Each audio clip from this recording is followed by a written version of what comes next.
Have you ever realized the one thing that might save you is the one thing that will burn everything else down? I'm not being dramatic.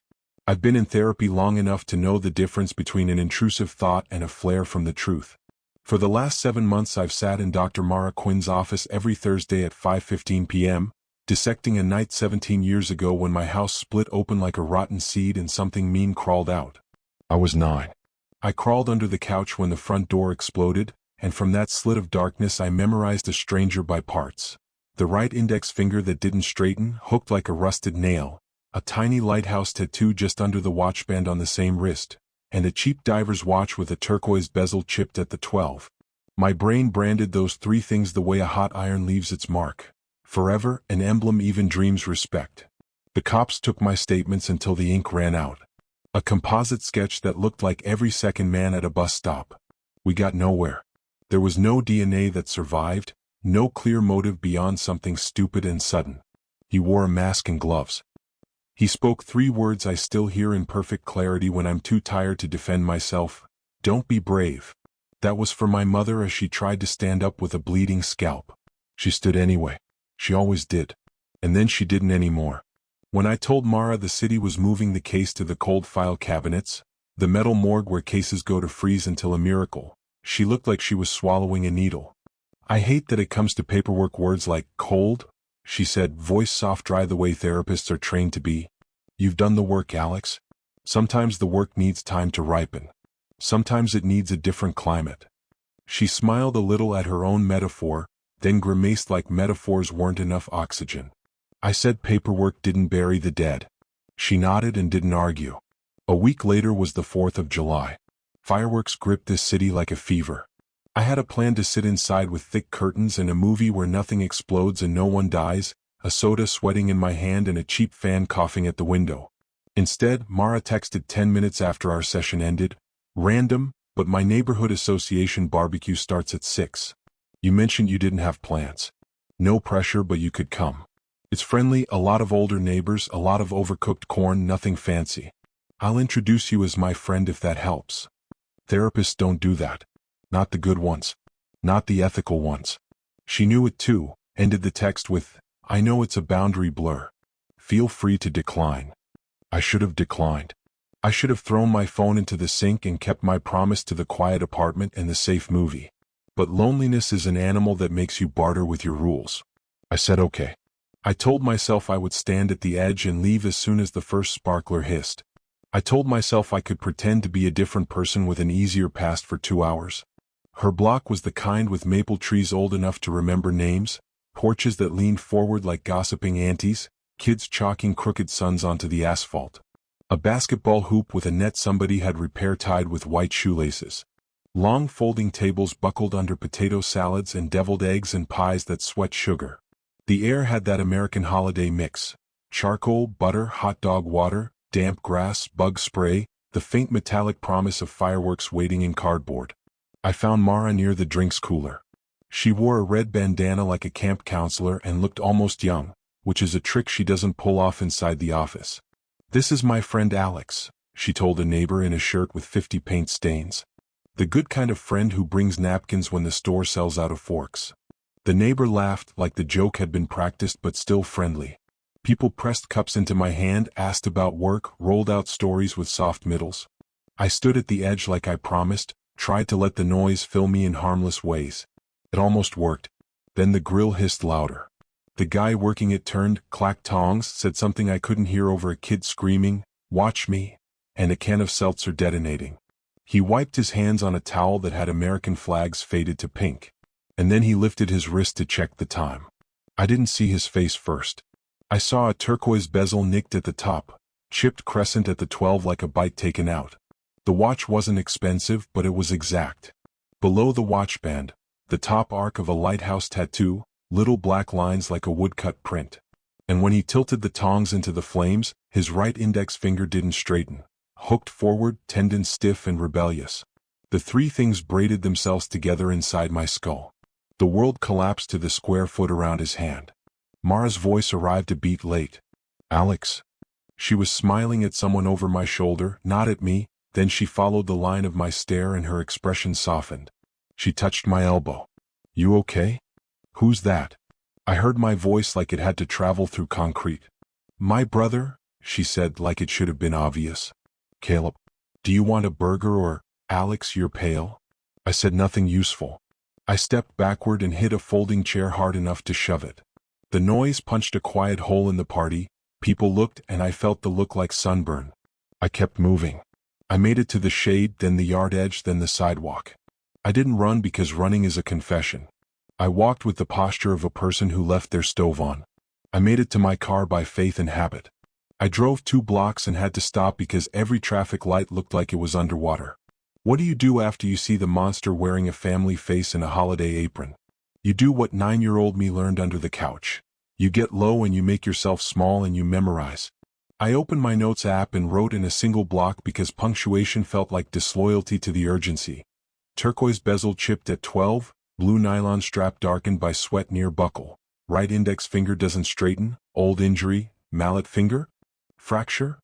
Lighthouse tattoo visible as the lantern room above band, black ink, old but crisp, brother of therapist, tending grill, tongs in left hand, voice deeper than I remember from that night but cadence similar? 3 words said by him long time ago equals, don't be brave. He said, careful, careful, to a kid near the grill and the rhythm went right through my ribs. I wrote down what he wore. Navy tee with a bleach stain at the hem, cargo shorts, cheap white sneakers with gray scuffs at inner arches. Sunglasses with mirrored lenses hooked at the collar. A thin rope bracelet on his left wrist, green fading to gray. The way he stood, weight on heels, legs a little wide like he braced without meaning to. I wrote the time and date and the address that the rental sign across the street provided. I took 3 photos of my own hand arranged like his, so I could feel the curl of that finger as I scribbled. My hands shook exactly as much as they had the first night. 17 years hadn't taught them grace. When my breathing came back in human rhythms, I did the 2025 thing. A gentle, awful OSINT crawl. I found Caleb on Mara's family Facebook with 600 pictures of nieces and a dog that smiled. I found the same lighthouse tattoo in a beach photo, captioned Rhode Island, Family Trip 2011. I found a watch in a 2016 backyard party, turquoise bezel shining like a swimming pool. If you zoomed and sharpened, the 12 o'clock notch was chipped even then. A comment from someone, still wearing that Goodwill Divers special? He replied, ride or die. It felt like a taunt I wasn't meant to see. I wanted to text Mara, your brother was in my house the night my mother bled out on the kitchen tile. I wanted to go back and put his hand under cold water until the ink floated. I wanted to throw up until there was nothing left inside to hurt. Instead, I called the cold case number saved under a contact named Detective later. He didn't answer. I left a message that started too calm and ended too breathless. I said my name and the case number and, I think I just saw him, and the word him broke into ragged edges that embarrassed me after, alone in the car with the AC too loud. Mara texted at 7:02, where did you go? Are you okay? If the noise got to be too much, I get it. Do you need me to bring you water? Water as if my throat could swallow the ocean right now. I didn't answer. A second text at 7:15, Alex, seriously, are you all right? Then a third, tell me you got home safe. I turned my phone face down and watched the dull garage door in front of my hood breathe with another family's party. I drove home after the first fireworks bloom hammered the sky like it wanted a confession from the clouds. In my apartment, the air smelled like dust and old oranges. I put my back to the door until the lock clicked. I took out the box under my bed that I tell people I don't own. Polaroids of a childhood that ended mid-sentence. A Ziploc with brown-edged clippings from when the case was news. The photocopy of the composite sketch that sat on my mother's dresser for a year until we decided it was too mean to keep staring at us. My own pencil drawings, not very good, of hands. Always hands. The right index finger that wouldn't straighten. The lighthouse tattoo with a wavering light. A cheap diver's watch colored with a blue pencil that has been sharpened to a stump. I stacked the new notes on top like a wafer on a tongue. I took photos of everything because paper can drown. Then I opened a blank document titled with the date and wrote in the plainest possible sentences. I went to a barbecue. My therapist invited me. Her brother Caleb was there. I saw a watch with a turquoise bezel chipped at 12. I saw a lighthouse tattoo near the watchband on the right wrist. I saw his right index finger not straighten. I believe Caleb is the man who broke into my house and killed my mother 17 years ago. I recognize him in the same way you recognize your own handwriting, not by conscious logic but because your muscles already know it. I worked until the first wave of fireworks fever burned itself down to embers and sirens. At 12:03 a.m. the detective called back. His name is Morales and he sounds like he knows the weight of his words before they leave his throat. "You did the right thing, Alex," he said. He didn't say, "if true." He said, "We've been bricked up on this one for too long. Start at the top and don't worry about sounding crazy." So I told him. The couch, the three-part signature, the barbecue, the watch, the way my bones knew before my skin did. He asked me to email the photos and the addresses and every note I'd made. He asked me not to contact anyone in Mara's family. If he smells pressure, he'll scrub. Or he'll run. I promised. My voice shook but my mouth knew the shape of yes. At 1:11 a.m. I opened Mara's last text, "I'm worried," and I let the screen go dark without touching a single letter in reply. Somewhere in her night, a brother rinsed charcoal smoke off his hands, the lighthouse on his wrist disappearing under a towel. Somewhere in the sky, fireworks broke into the shape of flowers that only blossom when the powder burns. I pressed my palm flat to the table and stared at the ghost of ink that still lives in the whorls of my own fingerprints. When I finally slept, I dreamed of water stacked into a tower, a beacon flashing the same word over and over at the boats. Home. In the morning, my apartment felt like it had borrowed someone else's temperature. I spent the first 10 minutes misplacing my hands. On the kettle, on the counter, back to the phone. Morales had responded at 2:04 a.m. with a list that read like a scavenger hunt designed by grief. Timestamps, geotags, full-res copies of the Facebook photos, a written description of the watch and tattoo and finger exactly as I recalled them, plus any other times I'd seen those markers in the wild. "Detail is the enemy of doubt," he wrote. "Give me so much detail the doubt runs out of air." So I did. I combed Mara's family photos with the politeness stripped. The lighthouse tattoo appeared in 3 summers, 2011 beach, 2014 lake, 2018 pool. In 2014 the lines were darker, suggesting a touch-up, amateur. The watch repeated like a refrain. 2016 backyard party, 2019 kids soccer game, Caleb in a folding chair, the bezel a small moon. 2022 birthday candles reflected in the crystal like a faint aurora. The chip at 12 looked older than the 2019 photo.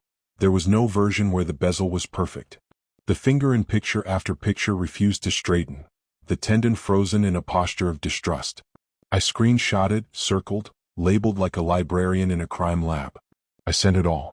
Morales called at 9:37 a.m. He sounded caffeinated, which I took as professional optimism. "We're going to work this clean," he said. "Step 1, verify identity and opportunity. Step 2, re-audit physical evidence to see what survived the earlier labs. Step 3, corroboration. Co-workers, neighbors, anyone who can place him where he shouldn't have been, or explain injuries he shouldn't have had." 17 years, I said. Some numbers get heavy when they stand beside words. "Cold doesn't mean dead," he said. "Cold means stubborn." He asked me to walk him through the map of my old neighborhood. I grew up in a cul-de-sac that felt safe until the night it didn't. Back then, cable vans and contractor pickups were common enough not to be noticed. Morales wanted routes, who serviced our area, which companies held municipal contracts. I remembered a summer when our internet behaved like a drunk cat and men in uniforms kept showing up with rolls of cokes like soft, black bones. He made a note. Caleb's work history? Facebook bragged in modest captions. New job with Corvus connectivity. Pray for my knuckles. Comments about crawl spaces, attic dust, raccoons. Years? Morales asked. The earliest post about Corvus was 2007. The break-in was late 2008. That's our window, he said. Corvus had the city subcontract that quarter. He would have had reason to be in and out of those streets. He told me not to speak to Mara. He didn't have to.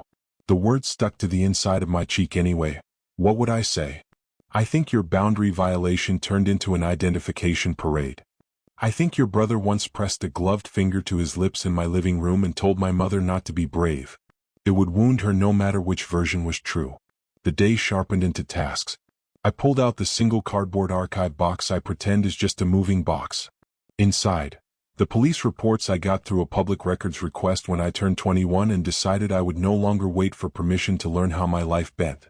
I reread the sections that matter. Entry likely through the front door after lock compromised. Short struggle in living room, blood cast off on the wall by the family photos. Movement to kitchen, knife drawn from block by assailant or victim unclear. Wounds, non-fatal blunt trauma to head, fatal laceration. Defensive wounds on hands and forearms. A note in blue pen from a detective who retired years ago. Child witness under couch reports right index finger, crooked like a hook. Every time I read the phrase my stomach whines like an old dog. At 2 p.m., Morales texted a new email address for uploading files to Property and Evidence. Also, he added, "Did your mom scratch him?" I closed my eyes and felt the history of it. Her hand rising at a wrong angle, desperate, catching nothing. "I don't know if she broke skin," I typed. "I remember the knife clattering against tile. I remember his shirt collar tearing. I remember his breath smelling like cinnamon gum. I don't remember blood that wasn't ours. I'm sorry." He replied in less than a minute, "Never apologize for memory's edges. The clean edges might be lies. The torn ones are where truth breathes." I hired a private investigator because waiting is a craft I never learned.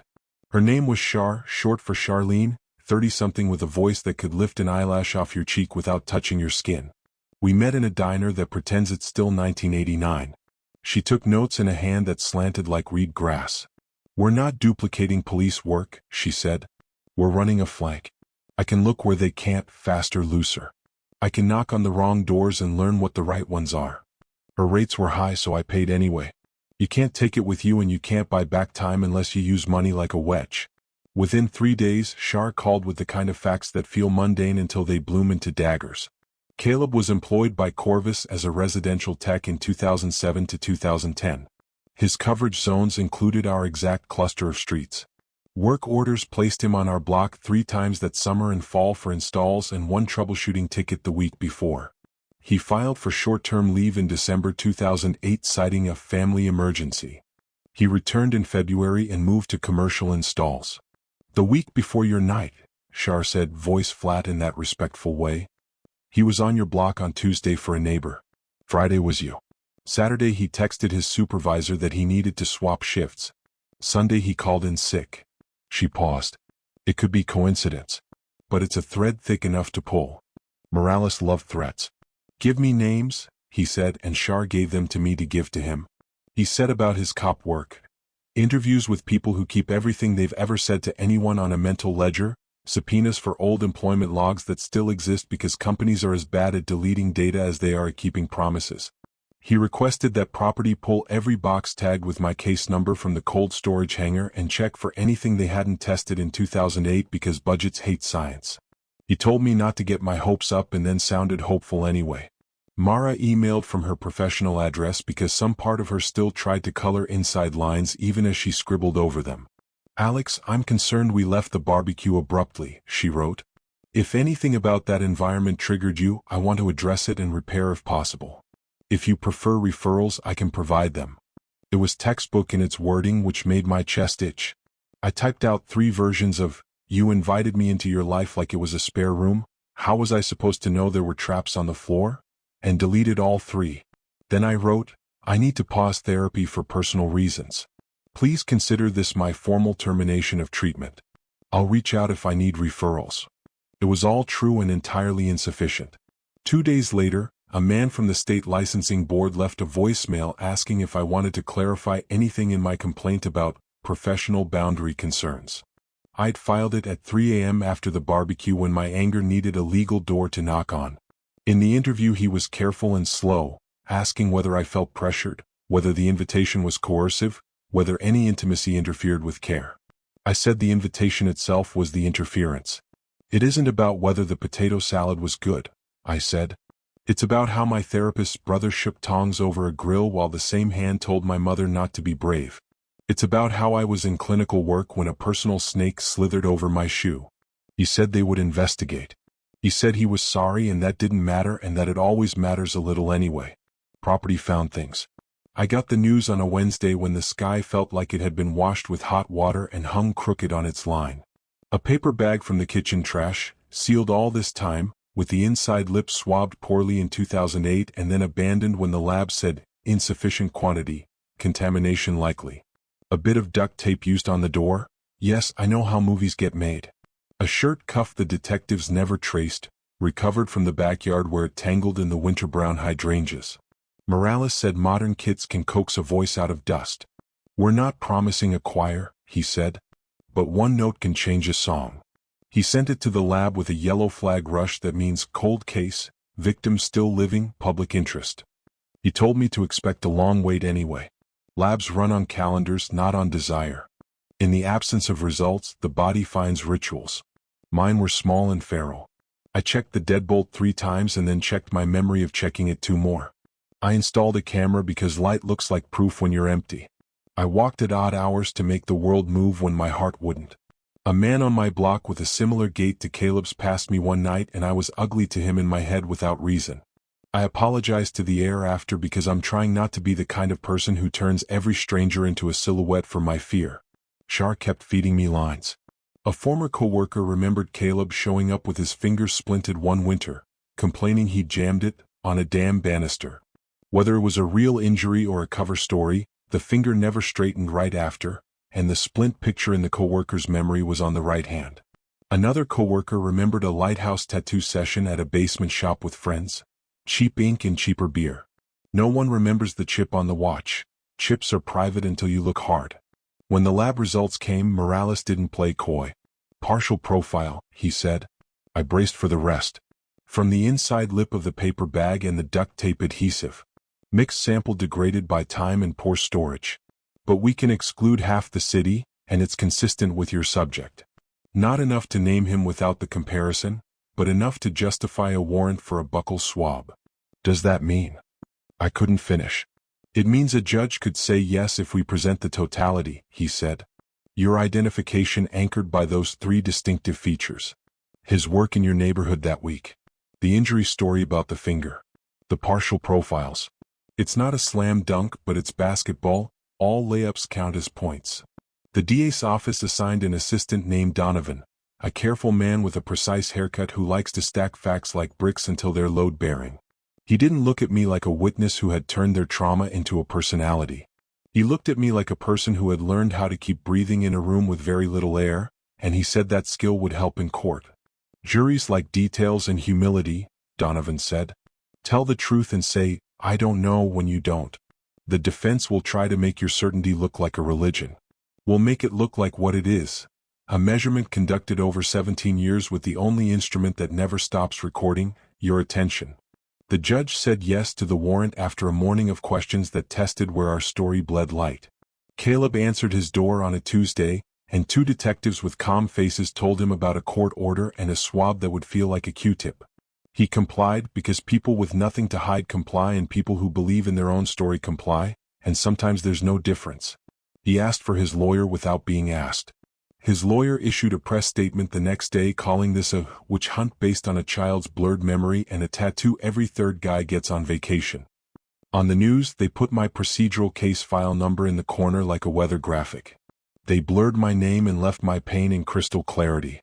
I didn't call Mara. She didn't call me. The silence between us swelled to the size of a second city. In it, I imagined things I had no right to imagine. Her sitting on her porch steps with her knees up, knowing police had swabbed her brother, trying not to Google partial profile at 2 a.m. In some versions she knew all along. In some versions she had never noticed her brother's finger because he stuffed it into his pocket during family photos. All the versions broke something. The lab said 6 to 8 weeks. Every day during those weeks felt like a long hallway with a door you can't rush. Donovan coached me like he was teaching a new sport. They'll ask if you've ever seen a similar watch, he said. They'll show you pictures of other hands with crooked fingers. They'll make a lighthouse tattoo look like a cliché. They'll lower you onto the hook of doubt and leave you to wriggle. Your job is to be the person you are in your notes. Relentless, specific, plain. We practice not getting clever. We practice staying human.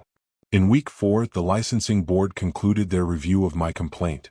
Finding, boundary violation. Inviting a current patient to a personal social gathering without clinical justification or protections. Sanction, reprimand and required training. It was bureaucratic and exactly right.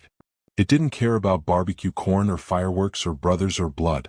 It cared about the line. Knowing the line had a name didn't stitch anything shut, but it made the wound look like part of a map instead of an open field.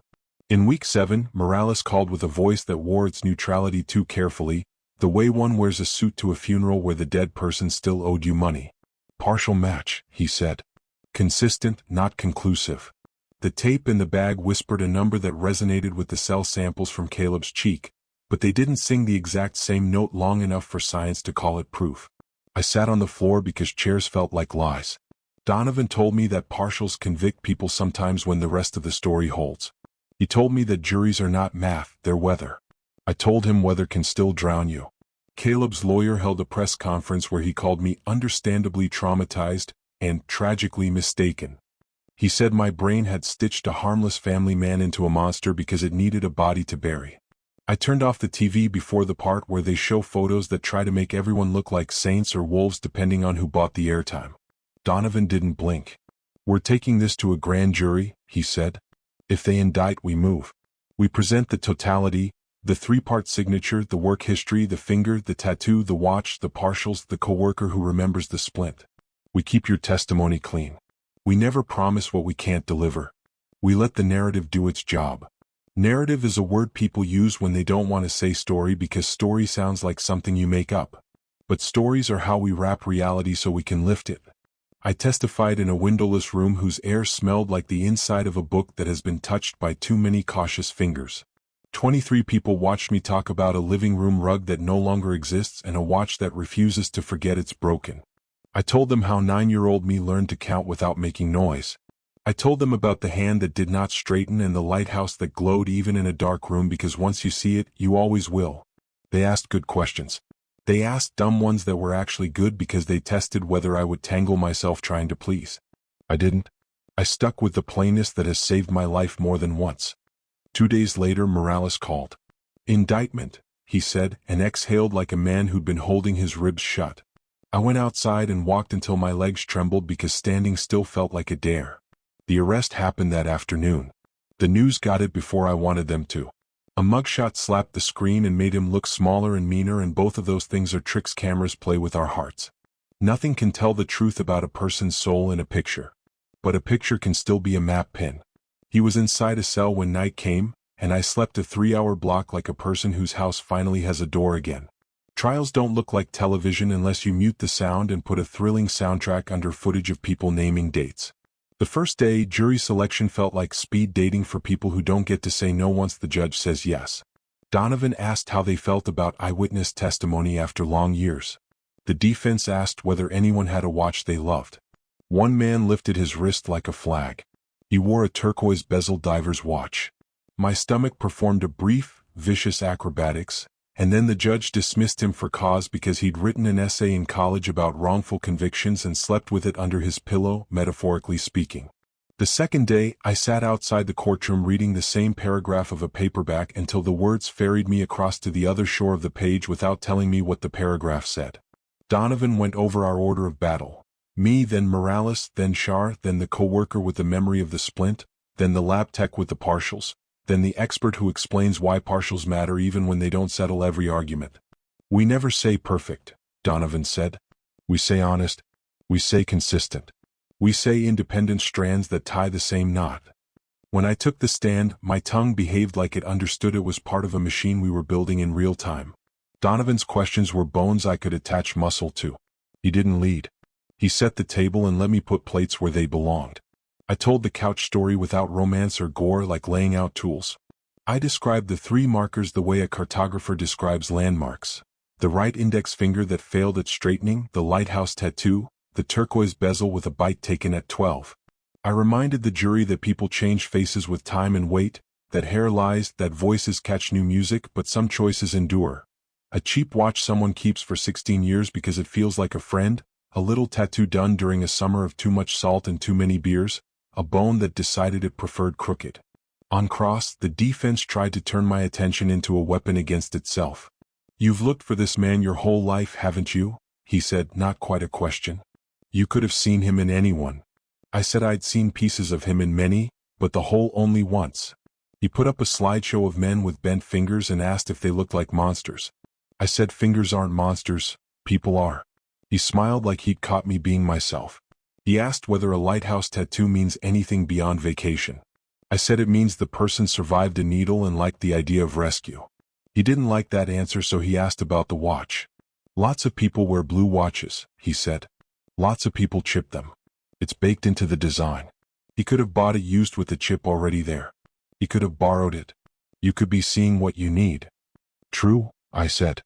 And yet when you stack lots on top of lots on top of lots, eventually the tower you've built starts to look like the exact room I described 17 years ago. He objected to my poetry. The judge told me to keep to the pantry, not the garden. I said yes, ma'am, and stayed with the cans. Morales walked the jury through the employment records, the route maps, the service tickets that stitched Caleb into our streets in the right week at the right hours.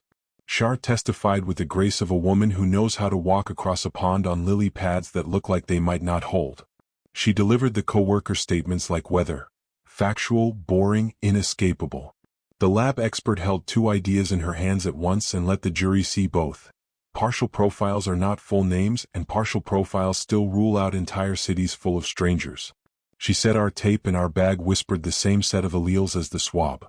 She showed a chart that looked like music, and when she was done, the defense looked at the chart like it had been drawn by a child. Jurors stared like they were learning a new alphabet. Caleb took the stand because his lawyer backed himself into a strategy that required it. He wore a suit that wanted us to believe he'd never owned a t-shirt. He said he'd installed 1,000 lines and shook 1,000 hands and couldn't possibly know one house from another. He said the finger was a basketball injury and the tattoo was a summer mistake and the watch was from a thrift store that used to smell like rain and cats. He looked at the jury like we were all having a pleasant wine together. When he gestured, the crooked finger waved its small, private flag. Some jurors watched the finger as if it were speaking in ASL. Maybe it was. In closing, Donovan didn't turn my life into a movie. He turned it into a ledger. On one side, he wrote our 3 markers with a pen you could hear from across the room. Crooked finger, lighthouse tattoo, turquoise bezel chipped at 12. He added opportunity on our block, the week of the crime, the injury story, the partials, the co-worker with the splint memory, the shift swapping and calling in sick. On the other side, he wrote the defense's maybes. Maybe someone else with the same 3 markers existed within 10 miles at the exact same hour. Maybe a thrift store watch coincidentally matched a childhood memory fogged by years. Maybe my brain knitted strangers into a sweater that fit too well because it kept me warm at night. But the law doesn't ask us to believe in maybes more than we believe in math, he said. The law asks us to look at the whole and decide whether the shape of truth emerges. The jury deliberated for 3 days that scraped me like sandpaper. I stayed in a conference room whose windows stared at a brick wall and pretended brick was comfort. I didn't eat because food tasted like paper. I didn't pray because praying would have made me feel like I owed somebody favors later. I did the only thing that ever works. I wrote. I wrote a letter to 9-year-old me under the couch telling them we made it here. I wrote a note to my mother with details about the courtroom wood grain and the way Donovan clicks his pen twice before he stands up. I wrote the word home 30 times because the repetition felt like a heat source. On Wednesday they filed back in, faces composed like clean desks. I didn't look at Caleb. I looked at the foreperson and at the judge's hands because hand language is the only language I trust fully. Guilty, the foreperson said twice as if the second one repaired a crack the first had missed. Sound left the room like it had somewhere better to be for a second, and then everything returned. The squeak of a shoe, a cough, a chair leg protesting its job. I cried in a way that felt like something finally thawing inside me instead of breaking.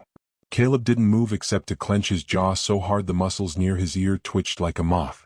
His lawyer put a hand on his sleeve and then took it away because you don't touch a person when the floor just fell out from under them. You let them learn the gravity themselves.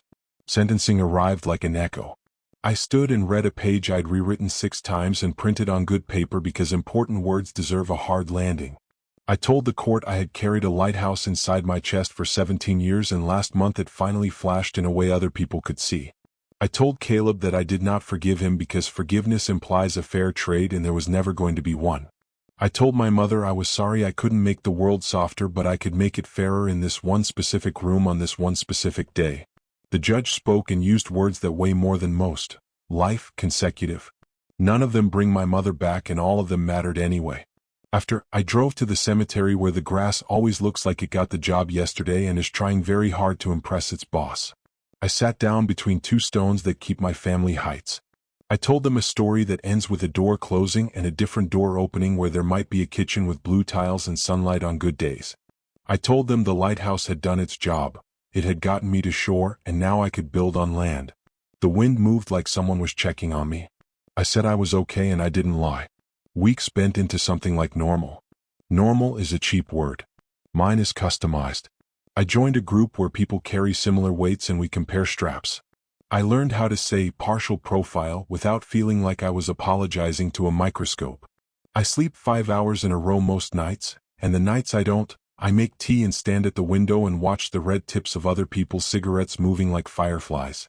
I talk to Shar about cases that aren't mine, and I answer emails from strangers who found my story and want instructions on how to live inside theirs. I tell them to write down everything like they're making a map for someone who will need it, and that someone might be them in 6 months. Sometimes I think about Mara. Not about her email voice or the way she says, when she wants me to keep going. I think about her as a woman who had to cut a brother out of her life like a tumor. I do not rescue her in my thoughts. I do not punish her. I leave her on the shore with her own lighthouse because we don't get to steer all the boats. I haven't replied to her last message. I might not. Some oaths are kept by silence. I tell this here because this site taught me long ago that stories are bridges thrown between strangers who will never meet. Reddit feels like a city where we all have adjacent windows. Sometimes we tap on the glass and show each other the weather, which is the only honest thing any of us can report. If you're living with a lighthouse inside you, here's what I learned. Find your 3 markers and keep them close. Say no to people who try to turn your markers into metaphors for their comfort. Document like religion. Trust your attention more than your terror. Let professionals be slow while you are relentless. When the door finally opens, step through without debating whether you deserve to. You do. I'm not cured. Cures are for viruses and stories that want to go to bed early. I am something better. I am underway. The world still has sudden noises and men with crooked fingers and watches that shine like swimming pools. But the monster I memorized has a name and a cell number and a calendar that doesn't belong to him anymore. The lighthouse keeps flashing, habit, nerve, love, but now its beam hits walls I built on purpose.